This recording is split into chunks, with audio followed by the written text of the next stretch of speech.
ဒီနေ့သာသနာတော်နှစ်2554ခုကောဇာတက္ကိ1382ခု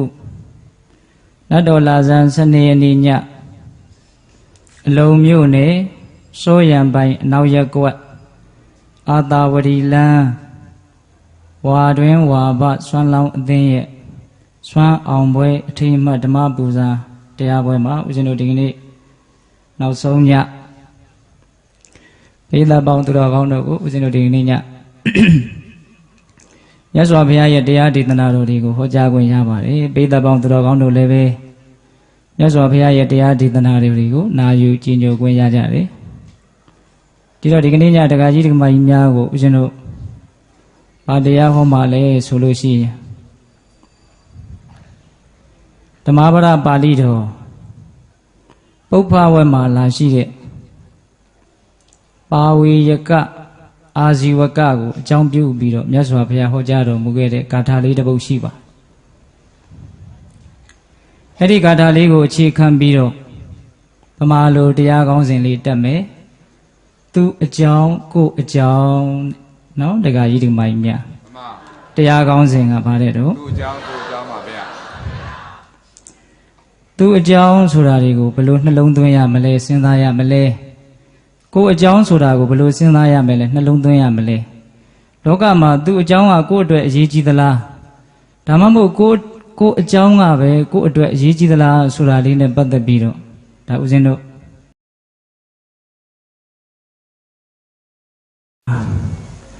တတ္တဝါတွေကိုချမ်းသာအောင်ဘယ်လိုနေရမယ်ထိုင်ရမယ်ဘယ်လိုပြောရမယ်ဆိုရမယ်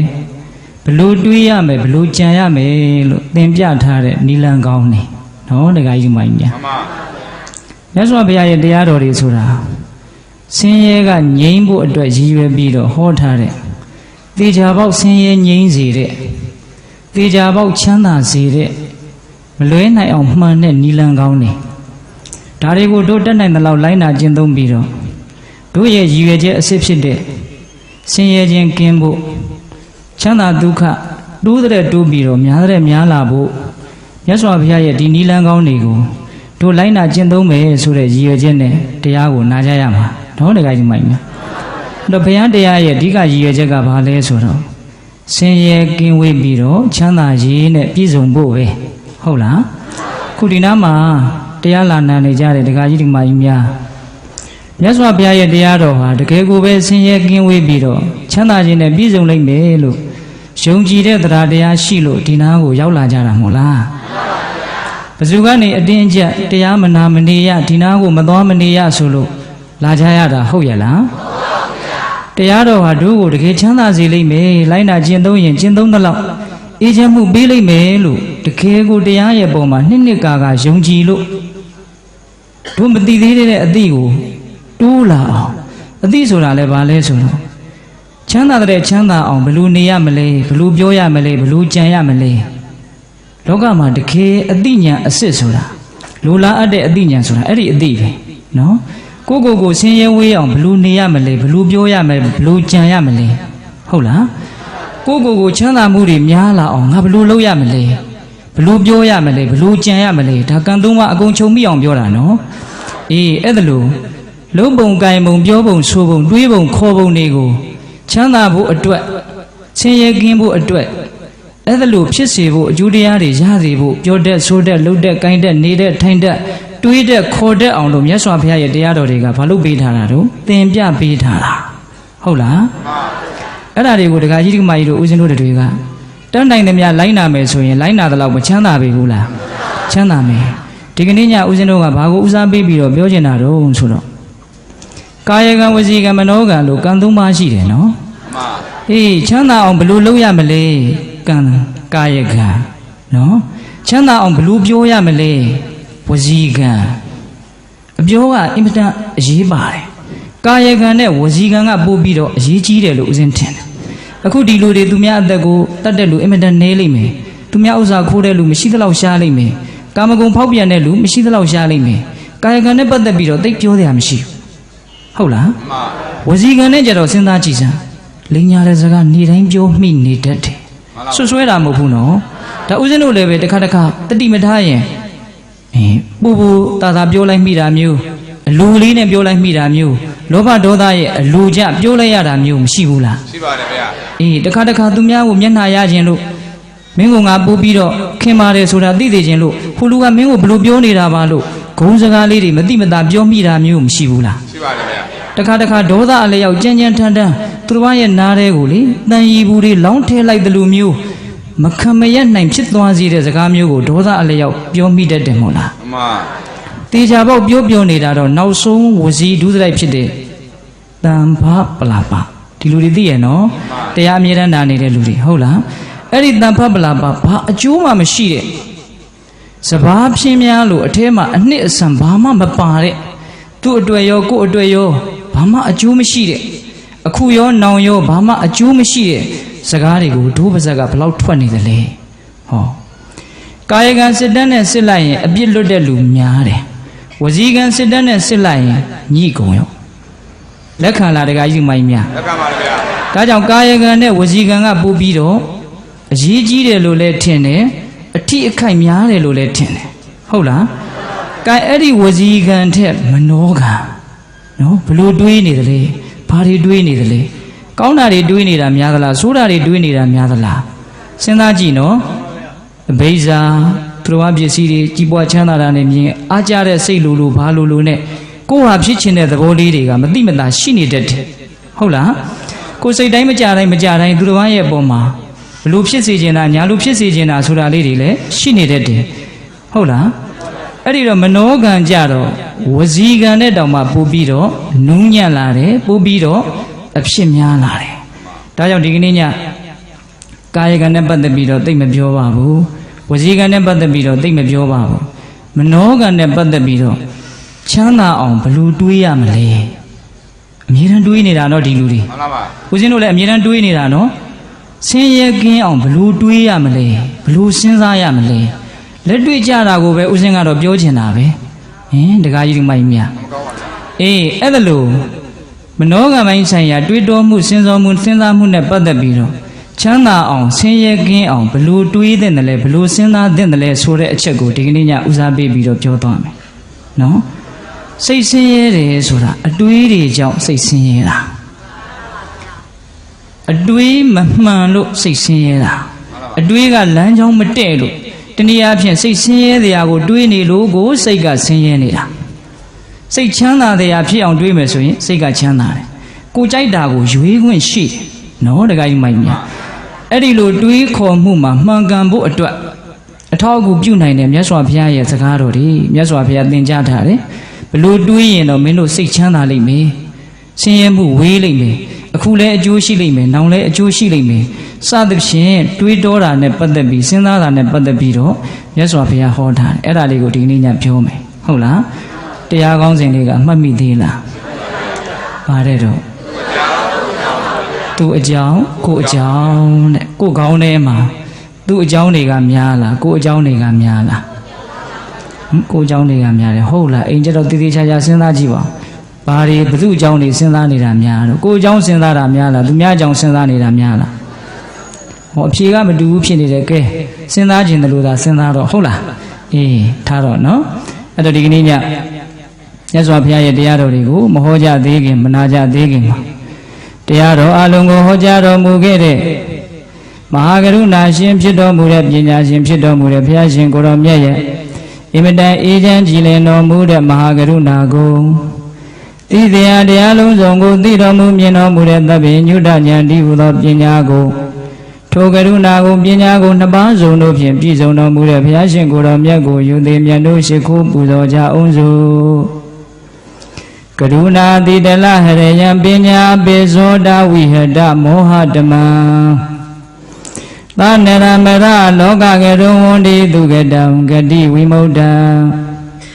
ကရုဏာတိတလဟရယံမဟာကရုဏာတော်ဖြင့်ဤမြသောစိတ်နှလုံးလည်းရှိတော်မူပါ၏ထသောပညာပေဇောတဝိဟတမောဟတမံ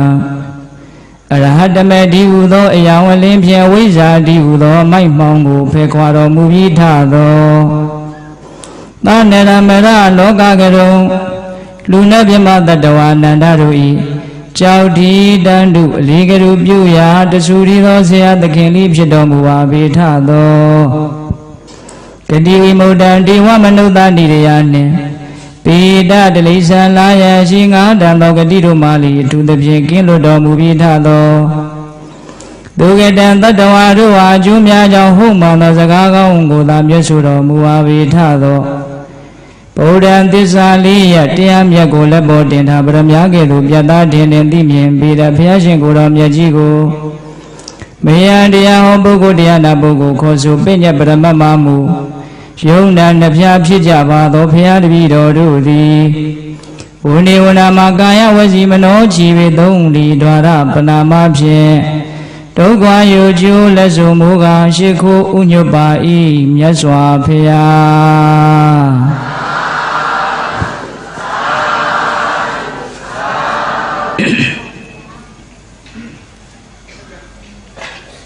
သူအကြောင်းကိုအကြောင်းနဲ့စတင်ပြီးတော့နာယူကြည်ညိုကြရအောင်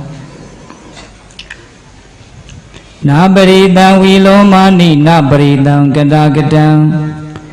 အတနောဝအဝေခိယကတာနိအကတာနိသပရိတံသူတစ်ပါးတို့ဤဝီလောမာနိမိမိအပေါ်မလျော်အောင်ဆိုသောကားကပြောကြလာသောစကားရုပ်တို့ကိုနာအဝေခိယမကြည်မနှက်စိတ်ဝဲမှတ်၍မပြတ်ခါကအောက်မေ့ဆင်ခြင်၍မနေရသူတစ်ပါးတွေကကိုယ်ကိုမုန်းလို့မလိုလို့ပြောတဲ့စကားတွေကိုစိတ်ထဲမှာမကြည်မနှက်စိတ်ဝဲမှတ်ပြီးတော့စကားလေးကတော်တော်ကောင်းတယ်နော်တောင်မျိုးစတော်ကြီးရေးတာအောက်မေ့ဆင်ခြင်၍မနေရဘယ်သူကငါ့ကိုဘလို့ပြောတာဘယ်သူကငါ့ကိုဘလို့အတင်းနေဆိုးနေတာနှိမ့်ချပြီးတော့ပြောနေတာအစရှိသဖြင့်ကိုယ်ကိုမုန်းလို့ပြောတဲ့သူတစ်ပါးရဲ့စကားတွေကိုစိတ်ထဲမှာမှတ်ပြီးတော့မကြည်မနှက်နဲ့အထက်ထက်တွေးမနေပါနဲ့တဲ့တွေးကြည့်ရင်လည်းရတယ်မတွေးကြည့်ရင်လည်းရတယ်နော်အဲ့ဒီလိုရပါလျက်ကနဲ့ဘာကြောင့်တွေးပြီးတော့အကုသိုလ်တွေကိုယူသင့်ပါသလဲစဉ်းစားရမယ်ဟုတ်လားပရိတံသူတစ်ပါးတို့ဤဝီလောမာနိမိမိအပေါ်မလျော်အောင်ဆိုသောကားကပြောကြလာတဲ့စကားရုပ်တို့ကိုနာအဝခေယမကြည်မနှက်စိတ်ဝဲမှတ်၍မပြတ်ခါကအောက်မေ့ဆင်ခြင်၍မနေရပရိတံသူတစ်ပါးတို့ဤကတာကတံပြုတ်အပ်မပြုတ်အပ်အရရဟုကောင်းမှုမကောင်းမှုတို့ကိုဝါသူတစ်ပါးဘာတွေလုံနေတယ်ဘာတွေလုံမနေဘူးဆိုတဲ့လှုပ်ချင်းမလှုပ်ချင်းတွေကိုနာအဝခေယအလုတ်တစ်ခုဂယုပြု၍ကြည်ရှုဆင်ခြင်၍မနေရသူတစ်ပါးတွေဘာတွေလုံနေတယ်သူတစ်ပါးတွေဘာတွေမလုံဘူးလို့အလုံးတစ်ခုလို့သဘောထားပြီးတော့ကိုယ်ကောင်းထဲမှာစဉ်းစားမနေနဲ့တဲ့ဒါဖရာရဲ့ချမ်းသာကြောင့်နီလန်းကောင်းဆင်းရဲဝေးကြောင့်နီလန်းကောင်းတကယ်ယုံကြည်တဲ့စိတ်နဲ့နားထောင်ရမယ်နော်တကယ်ဒီမိုင်းမြတ်တကယ်စိတ်ချမ်းသာခြင်းနဲ့ဆင်းရဲဝေးခြင်းနဲ့ဆိုရင်ဖရာဟောတဲ့တရားတွေအကုန်လုံးဟာဒီကိုဥတည်နေတာပဲတနည်းတစ်ဖုံအားဖြင့်ဒါကိုအထောက်အကူပြုနေတာပဲခုဒါလည်းပဲစိတ်ချမ်းသာခြင်းရင်လိုက်နာရမယ်နီလန်းပေါင်းများစွာတွေကတစိမ့်တတိတဟုတ်လားစိတ်ချမ်းသာခြင်းရင်သူများကကိုယ့်ကိုပြောတဲ့စကားတွေကိုမကြည်မနှက်စိတ်ဝဲမှတ်ပြီးတော့မပြတ်ခါကအောက်မေ့မနေပါနဲ့ဟုတ်လားအေးသူတစ်ပါးဘာတွေလုံနေတယ်ဘာတွေလုံမနေဘူးလို့အဲ့ဒါကိုအလုပ်တစ်ခုလို့သဘောထားပြီးတော့စဉ်းစားမနေပါနဲ့တဲ့ဘာဖြစ်လို့လဲဆိုတော့အကုသိုလ်များမှဆိုလို့လူတွေဆိုတာခက်တယ်ဗျသူများမကောင်းတာလုံနေပြီဆိုတော့လေကြည်စံလူယုံမာရီမကောင်းတာလုံနေတာစိတ်ထဲမှာဘာဖြစ်တယ်အကုသိုလ်တွေဖြစ်တယ်သူများကောင်းတာလုံနေတော့ခေါ်တဲ့လက်ကားပါကွာဒီယုံမြင်လို့ဒီချုံထွင်တာပါထောင်မြင်လို့ရာစွန့်တာပါစိတ်ကောင်းနှလုံးကောင်းနဲ့လုံနေတာမဟုတ်ပါဘူးလို့ဟောကိုမုန်းတယ်ဆိုလို့ရှိရင်ကောင်းတာလုံနေတာကိုတောင်မှစိတ်ထဲမှာအကုသိုလ်မဖြစ်ဘူးလားဖြစ်နေပါဗျာသူများကြောင့်စဉ်းစားရတာသိပြီးတော့အမျက်မရှိဘူးနော်တခါကြီးမိုင်းများအဲ့တော့သူများအကြောင်းတွေကနားထဲမှာအမြဲတမ်းဝင်နေတာမျက်စိထဲမှာအမြဲတမ်းဝင်နေတာလေတူတွေကလည်းသူများအကြောင်းတွေပြောနေတာပဲတီဗီတွေကလည်းသူများအကြောင်းတွေပြနေတာပဲပြောနေတာပဲဒကာဓမ္မတို့ရဲ့အတွင်းတန်တန်ကိုမျက်စိကတစ်ဆင့်နားကတစ်ဆင့်သူများရဲ့အကြောင်းတွေကဝင်မနေဘူးလားဝင်နေပါတယ်ဗျာအေးအဲ့ဒါတွေကိုသာအချိန်ကုန်ခံစဉ်းစားနေမယ်ဆိုရင်တော့သိကြတဲ့အကုသိုလ်ဖြစ်တော့မယ်ဟုတ်လားတကယ်ကြီးမိုက်မြတ်ဒါကြောင့်ချမ်းသာခြင်းနဲ့ဆိုရင်နံပါတ်1သူတစ်ပါးကကိုယ့်ကိုပြောတဲ့စကားရုပ်တွေကိုမစဉ်းစားနဲ့သူတစ်ပါးဘာတွေလုပ်တယ်ဘာတွေမလုပ်ဘူးဆိုတာကိုမတွေးတော့နဲ့ပြက်ပြက်သားသားပဲမြတ်စွာဘုရားကတော့ ဟာသူများကြောင့်မစင်းစားလို့ဖြစ်မှာမလားပြီးတော့သားလေးတွေသမီးလေးတွေကြောင့်စဉ်းစားရမှာပေါ့ထိုက်တဲ့လောက်တော့ဒါကတော့မကင်းရမကင်းကြောင်စဉ်းစားလို့မဖြစ်ရင်တော့စဉ်းစားရမှာပေါ့သို့တော့စဉ်းစားနေတဲ့ကိစ္စတွေကမစဉ်းစားရင်ဖြစ်ပါလျက်နဲ့ကိုမစဉ်းစားရမနေနိုင်လို့စဉ်းစားနေတာဟင်တက္ကမကြီးတွေအဲ့ဒါလို့လားဦးသိန်းကတော့စဉ်းစားတရားလေးတွေပဲပြောမှာနော်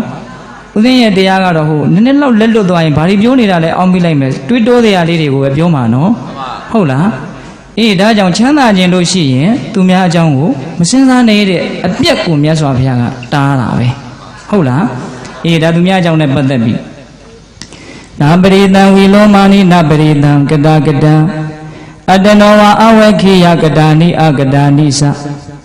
အတနောဝမိမိဤသာလျင်ကတာနိသပြုအပ်သောအမှုတို့ကို၎င်းအကတာနိသမပြုအပ်သောအမှုတို့ကို၎င်းအဝေခိယအလုတ်တခုဂယုပြု၍ကြည့်ရှုဆင်ခြင်ရ၏ကိုအကြောင်းကိုသာလျင်ငါဘာတွေလုပ်မိတယ်ငါဘာတွေမလုပ်ရသေးဘူးလို့ကိုအကြောင်းကိုသာလျင်အလုတ်တစ်ခုလို့သဘောထားပြီးတော့အမြဲစဉ်းစားနေရမယ်သိချမ်းသာခြင်းနဲ့လူတိုးတက်ခြင်းနဲ့လူကြီးပွားခြင်းနဲ့လူလောကီအကျိုးလောကုတ္တရာအကျိုးအကုန်လုံးပါတယ်နော်အဲ့လိုမျိုးချမ်းသာခြင်းရတဲ့ပုဂ္ဂိုလ်တွေဆင်းရဲဝေးခြင်းရတဲ့ပုဂ္ဂိုလ်တွေဟာကိုယ့်ရဲ့အကြောင်းကိုတော့မလုပ်ရမှာလေစဉ်းစားရမယ်တဲ့သိပြီးတော့အရေးပါတဲ့လိုက်နာကျင့်သုံးရင်သေချာပေါက်အကျိုးရမယ်အဆုံးအမလို့ဦးဇင်းတို့ကတော့ထင်တယ်စမ်းကြည့်နော်အိမ်ရောက်ရင်စမ်းကြည့်နော်အခုတည်းကစမ်းလို့ရပါလေဟင်တခါယူမိုက်မြအေးဒါကြောင့်မြတ်စွာဘုရားကဒီအဖိုးတန်ယရနာတရားကြပြာကလေးကိုဦးဇင်းတို့နောက်ပိုင်းကျတော့အကျေရှင်းပြမယ်ခုလုံးလုံးစယ်ဘာပြောမှလဲဆိုတော့ဒီကြပြာလေးဒီဂါထာလေးကိုမြတ်စွာဘုရားဘာကြောင့်ဟောသလဲဆိုတာလေးကိုပြောပြဟုတ်လားတာဝိတိမြို့မှာဒကမာကြီးတယောက်တရားတရားနဲ့ပြည့်စုံတဲ့စေတနာကောင်းတဲ့ဒကမာကြီးတယောက်ရှိတယ်သူ့မှာလည်းတူရီတော်သားလေးရှိဒကာကြီးကဆုံးမသွားတော့ဒီတူရီတော်သားလေးပေါ်မှာပဲတန်ရောစင်ကြီးပြီးတော့သားမီးနှစ်ယောက်နေလာတာတနေ့တော့သူကပါဝီယကလို့အမည်ရတဲ့အာဇီဝကတယောက်နဲ့ယဉ်နှီးတာသာသနာပြင်ပအယူဆရှိတဲ့အကျင့်မြတ်ကိုကျင့်တယ်လို့ဝန်ခံတဲ့ယဟန်တစ်မျိုးလို့ပြောကြပါစို့ယဟန်အစ်စ်တော်မဟုတ်ဘူးပေါ့လေအဲ့ဒီပါဝီယကအာဇီဝကကိုသူကလည်းပဲသူ့ရဲ့သားလေးလို့ချစ်တယ်ဟိုကလည်းသူ့ကိုအမေလို့ချစ်တယ်တန်ရောစင်နဲ့ဒီလိုနေတာပေါ့အဲ့ဒါအမြဲတမ်းအိမ်ကိုဆွမ်းလာစားတယ်လိုတာကိုသူထောက်ပံ့နေဒီလိုနဲ့နေတာအဲ့ဒါနောက်မြတ်စွာဘုရားပွင့်လာတော့မြတ်စွာဘုရားရဲ့ဂုဏ်တော်တွေကျေးဇူးတော်တွေမြတ်စွာဘုရားရဲ့အကြီးအသွေးတွေမြတ်စွာဘုရားရဲ့ကောင်းတဲ့သတင်းတွေကရက်ွက်ထဲကကြွားထဲကဘေးပတ်ဝန်းကျင်ကလူတွေရဲ့နှုတ်ဖျားကနေတဆင့်သူ့နားထဲကိုရောက်လာတယ်။အိုးမြတ်စွာဘုရားဆိုတာမကောင်းတာတွေမကောင်းတဲ့စိတ်ဓာတ်တွေဘာမှမရှိတော့ဘူးတဲ့။တရားလုံးစုံကိုသိတော်မူတဲ့ရုပ်ရည်အစဉ်ယူပကာယကလည်းအတင့်တယ်ဆုံးတဲ့ဟောတတ္တဏိကေအတန်အဖြစ်လည်းပဲအင်မတန်သာယာနာပြောပွဲကောင်းတာတဲ့အစရှိတဲ့ဖြင့်မဆုံးနိုင်တဲ့ဘုရားရဲ့အကြောင်းတွေကိုသူဘာဖြစ်တုံးကြားရတယ်။အဲ့ဒါလို့ကြားရတဲ့အခါကျတော့သူမြတ်စွာဘုရားကိုဖူးခြင်းတယ်။အဲ့ဒါနဲ့ဘာလို့တုံးဆိုတော့သူ့ရဲ့သားလို့ချစ်တဲ့ပါဝေယကကိုသူကတိုင်းမင်းတယ်ငါသားအမေအဲ့ဒီဂေါရမဗုဒ္ဓဆိုတဲ့မြတ်စွာဘုရားကိုသွားပြီးတော့ဖူးခြင်းတယ်ဟာဟိုလူကဒိန်းကနေလန့်သွားမြတ်စွာဘုရားကိုသာသွားပြီးတော့ဖူးလို့ရှိရင်လေငါ့ကိုတော့လုံးဝကြည်ညိုတော့မှာမဟုတ်ဘူးသူသိတယ်လူရည်လေနော်သူကအဲ့ဒါနဲ့ဒကမာကြီးဘူးမသိဘာမသိသွားပြီးတော့မဖူးနဲ့ဂေါရမဗုဒ္ဓဆိုတာအာဝတ္တနိယမာယာဆိုတဲ့အတက်ကိုတက်တယ်လို့ကြုတ်ချဘူးတယ်သူစီရောက်လာတဲ့လူတွေကိုသူ့ကိုကြီးညိုသွားအောင်ဆွဲဆောင်ဖျားယောင်းတဲ့အတက်ပညာကိုတက်တယ်လို့ကြုတ်ချဘူးတယ်အမှန်စင်စစ်တော်မြတ်စွာဘုရားကအင်မတန်ကြီးညိုစရာကောင်းတဲ့တရားတော်ရဲ့အစွမ်းတတ္တိကြောင့်ရောက်လာတဲ့တတ္တဝါတွေဟာကြီးညိုသွားကြတာဒါကိုဘေးကမလိုတဲ့ပုဂ္ဂိုလ်တွေကအာဝတ္တနိယမာယာတက်တယ်လို့အဲ့ဒါလိုမြတ်စွာဘုရားကိုဆွဆွဲကြတာနော်အေးအဲ့ဒါနဲ့သူ့ကိုတားတော့နေလိုက်ပြန်ရောဒုတိယအချိန်ထပ်ပြီးတော့တောင်းပန်နေအကြံပေါက်လာတော့တားပြန်တာပဲတတိယအချိန်ထပ်ပြီးတော့ပြောတယ်တားတာပဲနောက်တော့သူကမပြောတော့ဘဲနဲ့သူ့သားအရင်ကိုငါသားမနဲ့ဖြန်ပါငါမြတ်စွာဘုရားအမှုရှိတဲ့သံဃာတော်တွေကိုငါဆွန့်ကပ်ခြင်းနေအဲ့ဒါငါသားဂေါရမဗုဒ္ဓမြတ်စွာဘုရားကိုသွားပြီးတော့ပင့်ကြီးလို့ခိုင်းလိုက်တာအဲ့လိုခိုင်းလိုက်တော့သူ့သားကဘုရားရှိတဲ့ကျောင်းတော်ကိုထွက်ပြီးတော့လမ်းမှာသူကပါဝေယကစီကိုဝင်တာခင်တာဆိုတော့ဝင်တာပေါ့ဝင်တော့ဟေးမင်းပဲသွားမှာတော့မြတ်စွာဘုရားကိုအမေကသွားပြီးတော့ပင့်ခိုင်းလို့မင်းသွားမပင့်နဲ့ဟာတပည့်တော်မနေရဘူးဖေ အဲ့ဒါလို့ဆိုရင်မင်းအမေရဲ့စကားကိုလည်းလွန်ဆန်ရမရောက်အောင်မြတ်စွာဘုရားလည်းမင်းအိမ်ကိုကြွပြီးတော့မလာအောင်မင်းဆွမ်းသားကြွပါဘုရားလို့သာပင့်ခဲ့ဘေရက်ွက်ထဲကဘေလန်းကဘဇုအိမ်ကလို့နေရာကိုမပြောခင်းနေတဲ့ပေးတဲ့အကြံကနော်အဲ့ဒီမှာ तू ရောက်မလာမှ သူ့ကိုချက်ထားတဲ့အစားကောင်းအတောက်ကောင်းတွေကိုတို့နှစ်ယောက်စားကြတာပေါ့အဲ့ဒီမှာကလေးကလည်းအဲ့ဒါလိုသဘောတူပြီးတော့မြတ်စွာဘုရားကိုသွားပင့်မြတ်စွာဘုရားဒီရောက်တော့သူကရိုးရိုးပဲရှင်ဘုရားမနေ့ပြန်တပည့်တော်တို့အိမ်ကိုဆုံးဖုံးပေးကြပါဗျာနေရလဲမပြောဘူးရက်ွက်လန့်အိမ်ဘာမှမပြောဘူးအဲ့ဒီလိုနဲ့သူကတော့ဟုတ်လာပြီဆိုပြီးတော့ပြန်လာမနေ့လင်းတော့အာဇီဝကကိုလည်းဖိတ်ထားတော့ပါဝေယကလည်းအိမ်ရောက်တယ်ဒကမကြီးကသူ့ကိုအခန်းထဲအသာပိတ်ထားတယ်ကျွေးတယ်ရှိတာကျွေးအချိန်တန်တော့မြတ်စွာဘုရားကအိမ်ရောက်လာတယ်မြတ်စွာဘုရားကိုလမ်းမသိအောင်ဆိုပြီးတော့လှုပ်ထားခဲ့တာဒါပေမဲ့မြတ်စွာဘုရားဆိုတာတဲ့ဦးဇင်းတို့ဓမ္မပဒထက္ကရာထဲမှာပြောထားတယ်ဗြဟ္မပြည်ကိုဘလို့သွားရတယ်ဆိုတဲ့လမ်းလည်းသိတယ်နတ်ပြည်ကိုဘလို့သွားရတယ်ဆိုတဲ့လမ်းလည်းသိတယ်သွားခြင်းတပတ်ဆိုရင်ငရေလေဘလို့သွားရတယ်ဆိုတာသိတယ်စိတ်ဝင်စားလားဓမ္မကြီးတွေဝင်စားပါတယ်ဟုတ်လားငရဲသွားတဲ့လမ်းကိုစိတ်ဝင်စားတဲ့ဝင်စားဘူးလားအေးအဲ့ဒီတော့အဲ့ဒါလိုလမ်းတွေကိုတောင်အကုန်လုံးသိတယ်နောက်ဆုံးဂတိဝိမု ക്ത လို့ခေါ်တဲ့နိဗ္ဗာန်ကိုတောင်ဘယ်လိုသွားရတယ်ဆိုတာမြတ်စွာဘုရားသိတယ်အဲ့ဒါလောက်လမ်းကိုကျွမ်းကျင်တော်မူတဲ့မြတ်စွာဘုရားလူပြည်မှာရှိတဲ့ဒီမြို့ထဲမှာရှိတဲ့ဒီအိမ်လောက်တော့အသာကလေးရောက်သွားတာပေါ့အဲ့ဒါနဲ့အိမ်ကိုတန်ဃာတော်တွေနဲ့မြတ်စွာဘုရားကြွလာတော့အိုးအသောင်းနဲ့အကုန်လုံးဝိုင်းဝန်းပြီးတော့ဆွနေပါတွေကဟာသူကအံ့ဩနေတဲ့အိမ်ထဲကနေအဲ့ဒီအာဇီဝကနော်အဲ့ဒါလိုနဲ့ဆွန်ပုံပေးပြီးတော့ဆွန်နုမောဒနာတရားဟောတော့သူ့ရဲ့မနာလိုတဲ့အိတ်သာဒီဒကမာကြီးကိုဘုရားရဲ့တပည့်ဖြစ်တော့မှာပဲငါတော့ဆုံးရှုံးတော့မှာပဲလို့ဝင်တိုတဲ့မစ္စရိယအဲ့ဒါတွေကစိတ်နှလုံးထဲမှာတဖြည်းဖြည်းနဲ့ကြီးထွားလာပြီးတော့လူကမနေနိုင်မထိုင်နိုင်ဖြစ်လာစိတ်တက်ကကြောက်စရာကောင်းတယ်နော်အဲ့ဒါနဲ့သူတကားပေါက်ဖွင့်ပြီးတော့ဘာလုပ်တုံဆိုတော့ဆဲတော့တာပဲမြတ်စွာဘုရားနော်မြတ်စွာဘုရားဆဲတာကိုအားမရသေးလို့ဟောဒီဒကမာကြီးလည်းအလကားဒကမာကြီးဆိုပြီးတော့ဒကမာကြီးကိုလည်းမကြားဝံ့မနာတာဆဲတယ်အဲ့ဒီလိုလူပုံညာထဲမှာတန်ဃာတော်တွေရဲ့ရှေ့မှာမြတ်စွာဘုရားရဲ့ရှေ့မှာသူအားကိုအားရပြုပြီးတော့စီကပ်ကိုးကွယ်နေတဲ့လူကသူ့ကိုဒီလိုရုပ်မာမာတွေဆဲသွားတော့ဒကမာကြီးကရှက်လိုက်တာမျက်နာကိုဓာတ်နဲ့လိပြချင်းစိတ်ပေါက်ဟုတ်လားအဲ့ဒါရှေ့ကမြတ်စွာဘုရားကအနုမောဒနာတရားဟောနေတယ်သူဘာတွေဟောမှမသိဘူးသူဘာတွေတွေးနေတာလဲဒီလူငါကိုပက်ပက်ဆက်ဆက်ပြောသွားတာတစ်သက်လုံးငါကြွေးမွေးပြုစုလာတဲ့ကျေးဇူးကိုမှမထောက်သူ့အကြောင်းကိုစဉ်းစားနေတာလားကိုယ့်အကြောင်းကိုစဉ်းစားနေတာလားသူ့အကြောင်းကိုစဉ်းစားနေတာအဲ့ဒီမှာသူလည်းချွေးတွေပြန်နေတာပဲဒကမာကြီးတွေရအဲ့ဒါနဲ့မြတ်စွာဘုရားကသိတယ်ဒီဒကမာကြီးကတော့သူများအကြောင်းတွေစဉ်းစားနေပြီသူများအကြောင်းတွေစဉ်းစားပြီးတော့သူစိတ်ဆင်းရဲနေပြီဆိုတာမြတ်စွာဘုရားသိတယ်ငါဘာတွေဟောနေတယ်ဆိုတာလည်းသူတတိမထားမိတော့ဘူးအဲ့ဒီမှာမြတ်စွာဘုရားကစောစောကဥစဉ်ရွတ်ပြတဲ့ဂါထာလေးကိုဟောတာ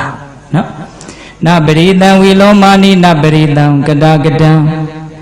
အတနောဝအဝခိယကတာနိအကတာနိသ